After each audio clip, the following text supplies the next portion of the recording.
Broadway Is My Beat. From Times Square to Columbus Circle.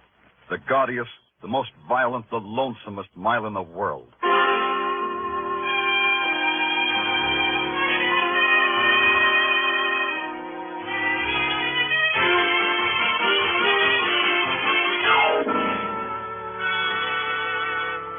Broadway's My Beat, with Larry Thor as Detective Danny Clover.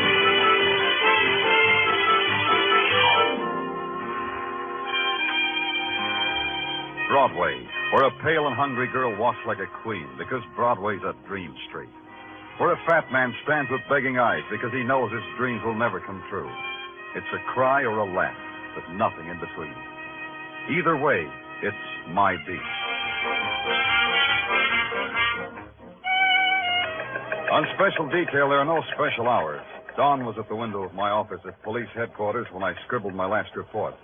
An out-of-town school teacher was trying to beat the heat by using Columbus Circle for a burlesque runway. I buried that one behind a convenient fan, bid the boys a fond bonjour, and started home out the side entrance. I didn't make it. All I saw of sunrise was in an alley, the alley reserved for police ambulances coming home to the morgue. A voice stopped me and invited me in. Danny, come here. The man who stood silhouetted in the slice of light was a man who called himself Capek, a freelance photographer who hung around headquarters. You never knew he was there, but he always was. The quality of dawn, Danny. Who can hold it? Who can imprison it? It is the eternal enigma for a photographer. Why don't you go home then, Capek? What keeps you here? That ambulance, perhaps. Huh? You see, creative men like me have a devotion. It is always the same. Perfection. Everything neat and perfection. Oh, so that's what it is. Watch that stretcher, Joe. Yeah, okay. Hiya, Danny. Hi, what do you got, boys? Suicide. Guy jumped in front of an 8th Avenue subway. I didn't know anything about it. Well, not your department, Danny. See you later. See what I mean, Danny? Neat and perfection. The man they're bringing in, for instance. What's neat about him? That was Jimmy Dorn, a Cinderella man who only the other day won $17,000 on the Irish sweepstakes. What? You must have read about him, how no newspaper, no newsreel could get a picture of him. Yeah, I remember. He was shy. I liked him for that. But I have a picture of him. Oh? Dead or alive? Alive, of course. Dead is for any hack with a brownie. Got it with you? Mind if I see it? No harm. I've already sold it to the news. Here, look at it, Danny. Note the delicate play of light and shadow, the exquisite... This guy looks happy. I never seen anybody look that happy. Because Capek took it at the moment of Jimmy Dorn's greatest joy, the supreme ecstasy of winning $17,000. Yeah, to each his own. How did you get it when no one else could? The famous Capek tact. It cost me $50 to arrange it. But the news paid me twice that. That much, huh? When Mr. Dorn committed suicide, it raised the price. You see, in the newspaper game, one must know. Excuse me, Capek.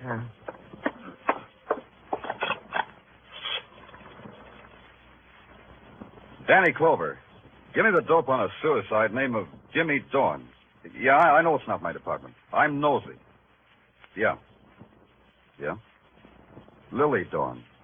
3rd Avenue. Okay, that's enough. You have to look, Danny. You smell something, maybe? Maybe. Be with you in a second, Capek. Hello, Benny. Danny Clover. That Jimmy Dorn suicide. Tell the chief I'm going to look into it. Yeah, Benny, I know, but it bothers me. Sure, I'll grab some sleep on the subway. I asked you, Danny, you smell something, maybe? Why should a guy let a subway train make his wife a widow with $17,000 orphan dollars? Why should all that sudden dough make him want to commit suicide? Is it such a secret why men destroy themselves? Yeah. To me, it's not neat, Capek. It just ain't neat.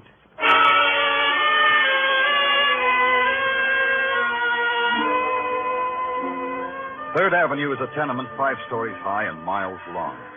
At 9 o'clock in the morning, it was going full blast. The elevated, housewives hunched in open windows, kids flipping pennies against the wall, and every 7 minutes it screamed.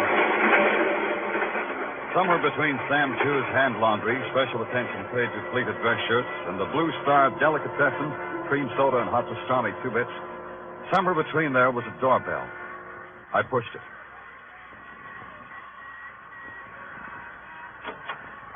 Yeah? What do you want? My name's Danny Clover. I want to see Mrs. Dorn. Suddenly, everybody wants to see Mrs. Dorn. Suddenly, I'm a popular lady. Suddenly, I'm from the police, Mrs. Dorn. You guys don't quit, do you? All right. Come on in. You want to know how it is to win $17,000? Is that what you want to know? Look, Mrs. Dorn, I'm sorry about your husband. Oh, sure. You can feel any way you like. Tell me about your husband. Jimmy? Yeah. I'll tell you about him. Jimmy didn't like people. He got afraid of them once, and he never got over it. Why? You know, I don't know.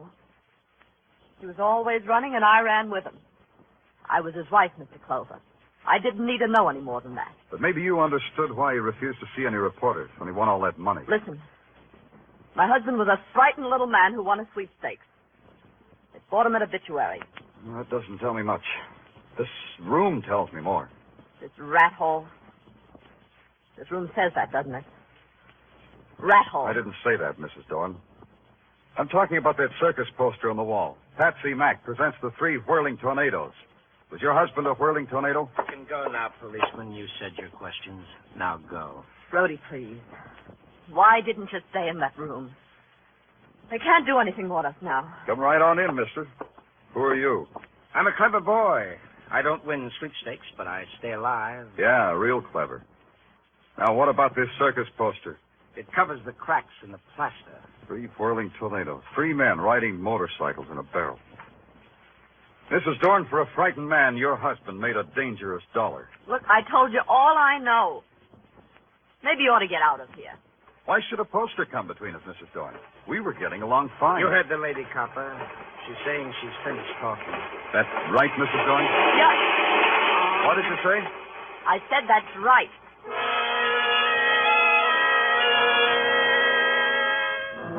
Maybe I should have let it alone, got some sleep.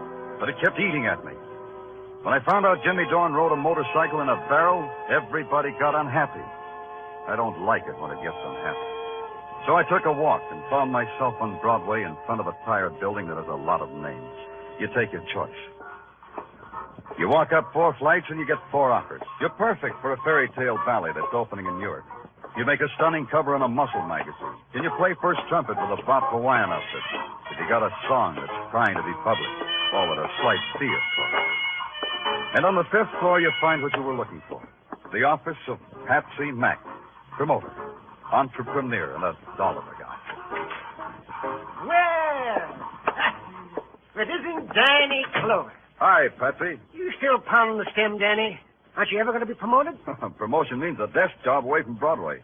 Who wants that? Yeah, I know what you mean. Can I give you something? Yeah, grape juice would be keen. I've got 3 fingers left of a bottle given me by a bearded lady who was enamored of my social standing. It'll bring a smile to your lips. You drink it, Patsy, and thank her from me, Patsy. Send her a dozen blue roses, or is it red roses for a bearded lady? Yeah, I'll do that. She'll appreciate it. She loves delicate things. Don't they all? Patsy, tell me a story. Okay. Now, let me see. Oh, have you heard the one Yeah, about... tell me the one about the 3 whirling tornadoes. The 3 tornadoes? What fond corner of your memory clutched onto them? Tell me about them.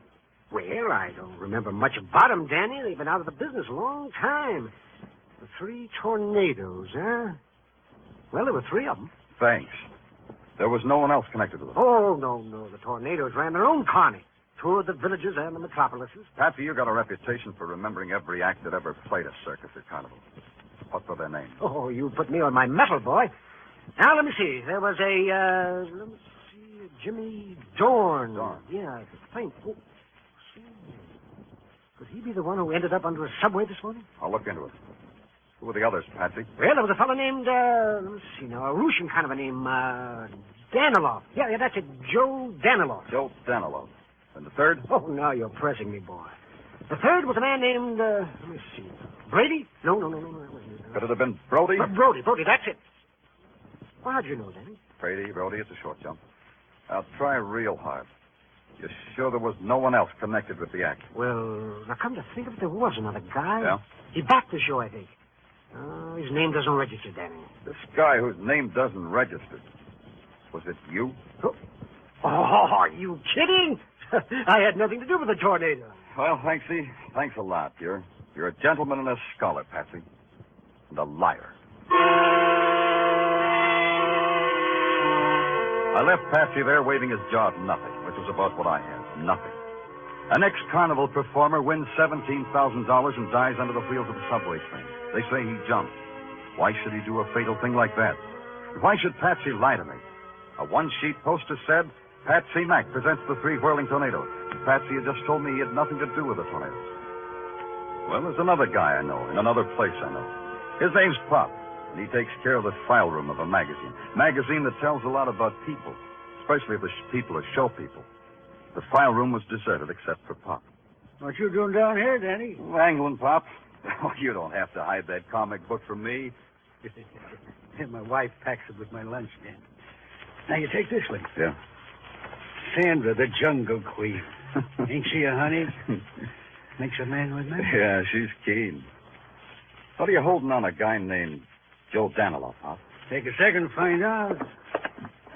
How was that name again? Danilov, Pop. D for doll, A for avenue, N for... Avenue N? Yeah, avenue N, Pop. Yeah, got it. Only, you didn't spell it right, Danny. You didn't let me finish. Didn't need to. Here's the file on Joe Danilov, all right. Only it's D for dead. Let me see that. Joe Danilov, ex-carnival performer, a member of the 3 tornadoes, was found dead today at the bottom of an elevator shaft. Danilov left no survivors, his wife having died a year ago. Hey, how about this? How about what? Listen, a week before his death, Danilov came out of obscurity to win a cross-country motorcycle race with a purse of $1,000. So he made funeral expenses. That's hot news, huh? Last night, another man, a man named Jimmy Dorn, came out of obscurity to win a lot of money. He died, too. 2 whirling tornadoes all played out, one after another. You know something, Danny? What? I don't know what you're talking about. Oh, sorry, Pop. I was playing with a jigsaw puzzle. Well, you sit right down there and do just that. I'm going upstairs for some coffee. You want some? Coffee, Daddy. Want some? Yeah, your coffee. Be nice, Pop. I'll just be a few minutes. Don't let anybody kidnap Sandra, the Jungle. Yeah. 2 whirling tornadoes. The third one named Brody. Maybe you'll blow away, too. Brody and the bitter widow Dorn, and Patsy Mack, the sweet guy who told lies. That you, Pop? Oh.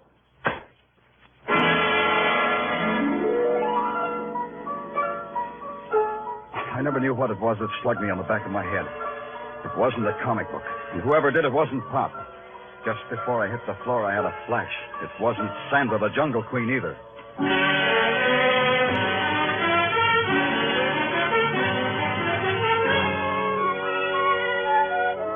You are listening to Broadway Is My Beat with Larry Thor as Detective Danny Clover.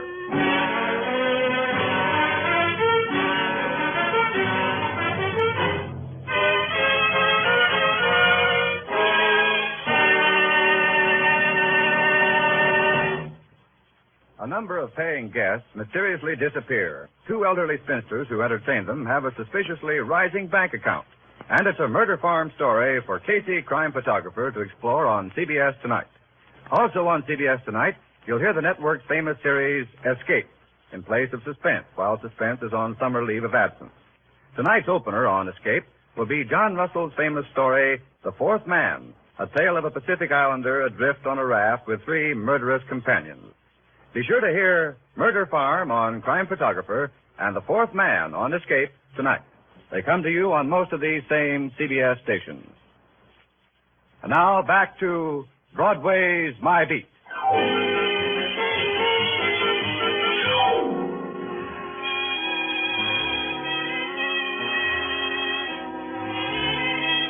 You win a lot of money or die violently or do both, and Broadway will know all about you. You get your name and your picture in the morning editions. Then Broadway won't care anymore. But I care. Maybe it's because I've got a cop's curious mind, but it bothered me why Jimmy Dorn died. So I made it my personal business. And so far, business was rotten. I was on my back when Pop brought me to. It took a little longer to find out that the press clippings I was looking at weren't around. That's a new one. Roll for some old press clippings.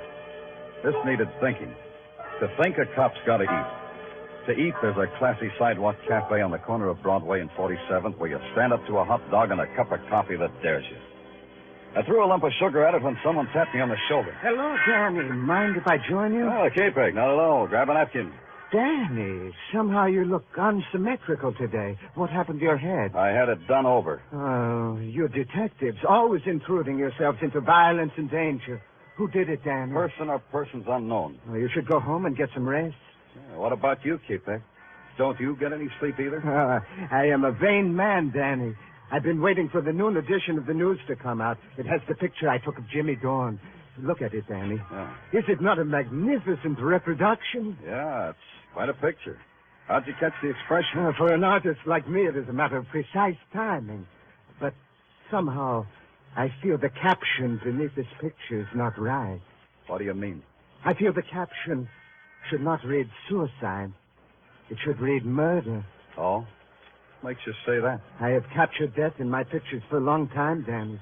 This is the face of a man whom death was about to touch with murder, not with suicide. You talk prettier, but you think like a cop. The elements for murder are three, Danny. A widow with $17,000, perhaps a boyfriend, and... Wait a minute, Danny. Where are you going? You haven't touched your... I'm going to make a call. So you can't eat first? Who calls on a rich widow with onions in his breath?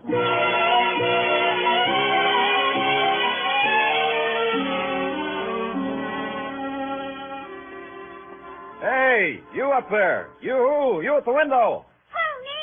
Yeah, you. Oh, hello. Hello. Mrs. Dorn, isn't she home? You want somebody, mister? Mrs. Dorn. I've been ringing her bell. Where is she? Oh. You know where Mrs. Dorn went? There's no light downstairs. Her? Yeah, her. Oh, sure, she had a date for across the street. What? For across the street, mister. The Eagle Tavern. I saw her go in there with a guy.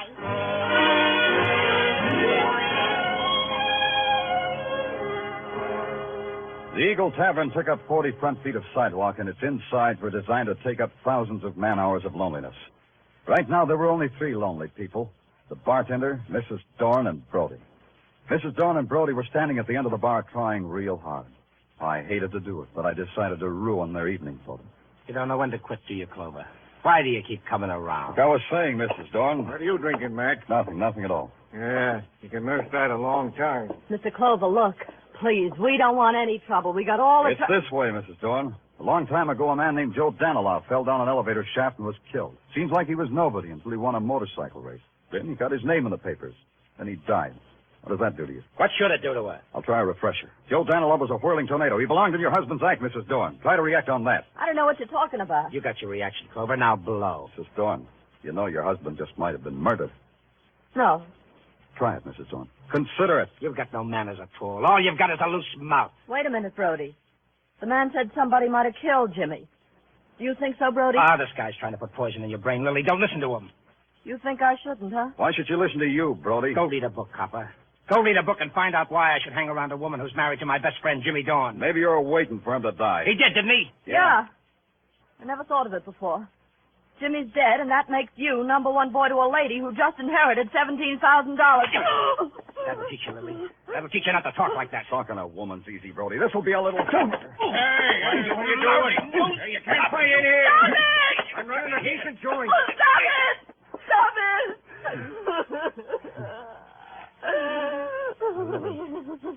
Lily, I'm sorry. Don't cry, Lily. Please don't. Talk to him, Brody. Tell him what he wants to know. Tell him what you never told me. What happened back there 10 years ago? Why were you and Jimmy always hiding? Tell him, Brody. Tell him. Take off, copper. You've done your bit. Take off and feel filthy about the whole thing. Sure, only you fascinate me, Brody. If you didn't shove Jimmy Dorn in front of a subway train, what keeps you alive? First Joe Danilov, then Jimmy. There's hardly a breeze left of the three whirling tornadoes. What's keeping you alive, Brody?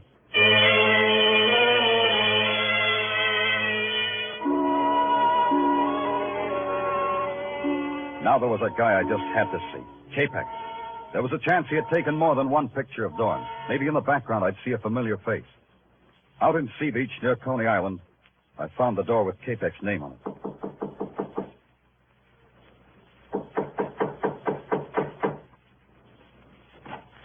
Oh, it's you, Danny. Come in. I didn't want to disturb you, K-Pax, but I just Wondered if you took any more pictures of Dorn besides the one that ran in the news. Oh, I am not like other photographers, Danny, who take dozens of pictures to get one good one. I take only one, and it is always perfection. So the one in the news is the only one. Yes. It is important that there should be other ones? It might have been. Well, it's quite a gallery you have on the wall. Yes. Come look, Danny, come look. This one, Danny. This girl who looks like a tired angel on a lonesome street. Yeah, nice. And look, and this one, a derelict asleep in the gutter. It has the texture and the lighting of a Rembrandt, no? K-Peck, a man of your talent could live in a penthouse with dancing. Why do you live here? I get some of my best results here. Yeah, everybody gets some. Hey, you must have got there fast for this picture. Oh, that one, yes. Well, you know my deal with the police. The minute anything violent happens, I go out with you. I get a picture. You get a body. Who was it? That is a man who was once Joe Danilov. Danilov, huh? Yes. I took this picture just after he fell down the elevator shaft. The mood of finality was magnificent. Very dramatic, K-Peck. Danilov was one of the 3 whirling tornadoes. Did you know that? So? Well, to me, Danilov was simply a man who fell down into space and died. The picture captures the sensation, don't you think? The down-sweeping lines, the shadows like a dark caress, the broken form like some grotesque passion.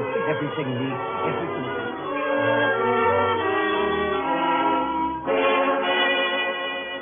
I don't think K-Peck even saw me open the door and leave.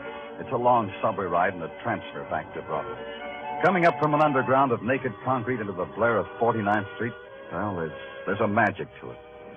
I didn't have time to enjoy it. I had a job to do and a chance to take.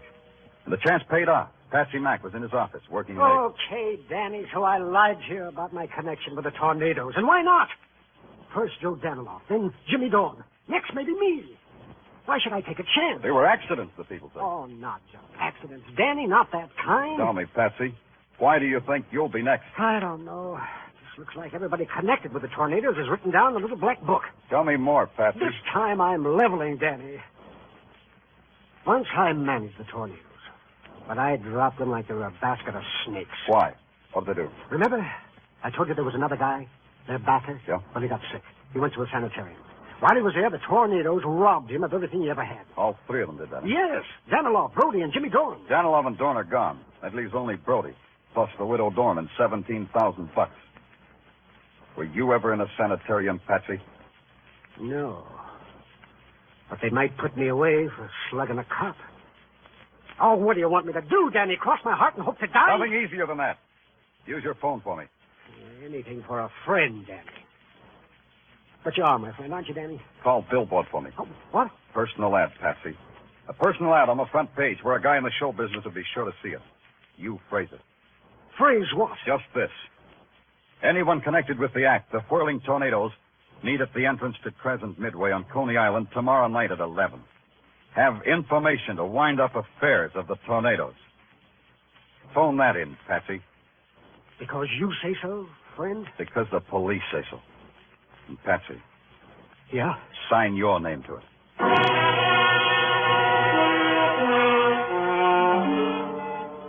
So I had it all set up.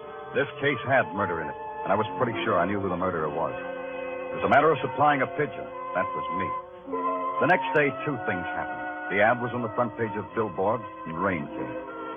When I hit Coney Island 10:30 that night, it was a wet desert. Neon reflections and stragglers and empty rides. The place was shadows on peeled paint and shadows on shadows. I had to spot the killer before he spotted me. So I picked one of the darkest places under the framework of the roller coaster and walked into it. I really walked into it. Danny, there's such a night you picked to enjoy Coney Island. On a night like this, it is a dismal alley. I'm in a dismal mood, K-Peck, and that gun you're holding doesn't make it any brighter. It gives me the bravery to give orders to a policeman. You shoot me, you'll be out of character, K-Peck. How are you going to make it look like an accident? I have other ideas. First, I put my gun in my hand in my pocket. Now I say to you, let's go. Walk, Danny, walk. You know, K-Peck, I think you loused up the job. A long time ago, you told me everything was neat and perfection. You forgot to tell me you put up the dough for the whirling tornadoes before you went to the sanitarium. So? So you killed Danilov and Dorn. But Brody gets away, huh? Brody in time, policeman. But first, you and I take a ride on a roller coaster. Yeah. wondering how you'd manage it. Neat and perfection, Danny. Now get on. I'll pay for the tickets when the ride is over. In here, Danny. You get in the first car. I'll sit in the car behind you. How are you going to work this, K-Peg? You going to slug me and heave me over? Like I said, you can't shoot me. Then it wouldn't look like an In accident. a few seconds, when we get to the top, you will see. And now keep your hands to your sides, Danny. That's better. Going to get a picture of this one, too, K-Peg? When we get to the top, you will see. The top was 2 seconds away. Now, Danny, stand up. Stand up. I stood up. Out of the corner of my eye, I saw him rise, See too. how I Take the make gun it out of look his like an pocket, its accident, barrel in Danny? his fist. His arm came up in a wide arc, and that was the break I was waiting for. His body arched forward to strike. I twisted, grabbed his hand and elbow, and threw. Let go of me, Danny.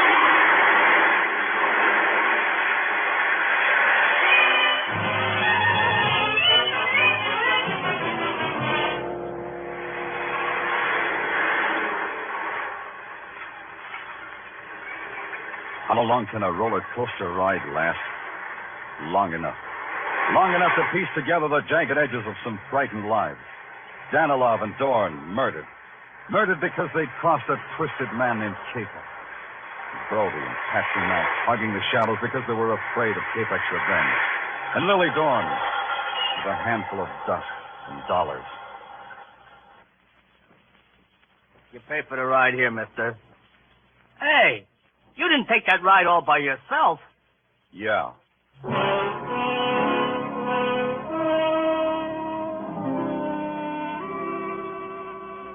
A little while later, an ambulance came and picked up the dead, broken body of K-Peg. They took a picture of him, too. I caught a ride back to Broadway in a prowl car.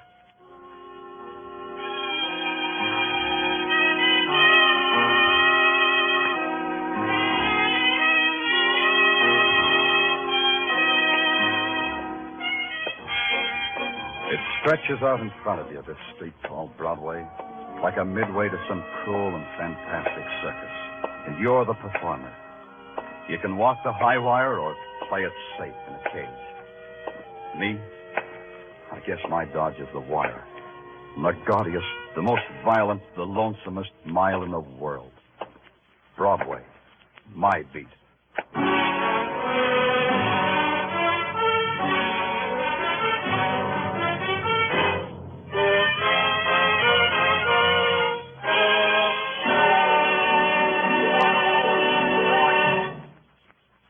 Broadway Is My Beat, with Larry Thor as Detective Danny Clover, is produced and directed by Gordon T. Hughes, with script by Morton Fine and David Friedkin. Musical direction is by Lud Glufkin.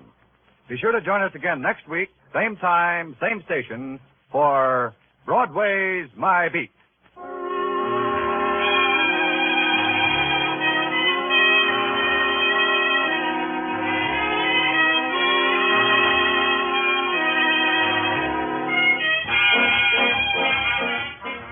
In just a few minutes on most of these same CBS stations, you'll be hearing the familiar strains of Someday I'll Find You. And the action, as you know, starts with Mr. Keene, the famed tracer of lost persons. A top-rating detective throughout radio's fall, winter, and spring seasons, Mr. Keene will be on hand all summer. So don't miss one of his great cases these Thursday nights on CBS. This is CBS, the Columbia Broadcasting System.